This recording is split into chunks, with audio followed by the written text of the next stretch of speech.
What's going to be in it? So we have at least 21 pages of the FISA renewal that we know has been ordered by President Trump to be released. That FISA renewal appears to be the last FISA application or FISA renewal to the FISA court.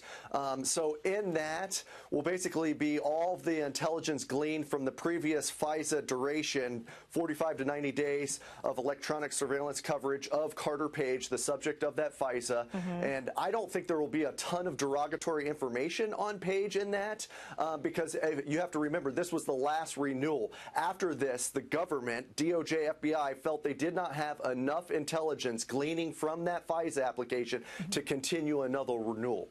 I think where we'll see the fireworks will be in the text messages of the FBI executives. Before we get to that, though, I want to ask you just one more question about the FISA documents that will be declassified, because a lot of people saying, Democrats specifically, that this will be a threat to national security. Do you believe that? I don't. I think it'll be redacted where sources and methods can be redacted, so that won't be exposed. That's another, political fodder from the Democrats, Republicans on the other side. They continuously do this in every single thing that they do up in Washington. However, where I think the transparency to the American people is kind of being a smokescreen, we're looking at 21 pages being released of 421 pages of the actual FISA application and the subsequent renewals. That's 5% of the information. If we're saying that that's truly transparency for the American people, for the viewers at home, for you and I, for those who swore to protect and defend the Constitution of the United States, that's misleading. And I can't say that this is full transparency by any means. That needs to be repeated. 21 out of 421 pages. That's just definitely not getting out there enough for the American people. Let's talk about, you mentioned the text messages. That was unexpected. Bruce Orr, Peter Strzok, Lisa Page, former FBI Director James Comey, Andrew McCabe, who is now publishing a book.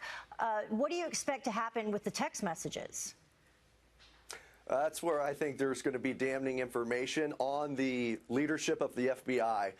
We've already seen it with Page and Strzok, so I can only imagine what McCabe, and we'll even see what Director Comey has. It's interesting. At the FBI Academy, when you're a new agent, they tell you, hey, every communication you do in the Bureau, whether it's an email, text message, any type of thing, you write that, you draft that like it's going to be printed in the New York Times the next morning. Well, we'll see if these guys did that or not, and we'll actually see it in the New York Times, so it'll be interesting to see. I'm very interested in the text messages of Bruce Orr specifically, because after Steele was fired from the FBI for leaking information, his connection then was Bruce Orr, and then via Bruce Orr, his wife Nellie Orr with Fusion GPS. So it'll be very interesting.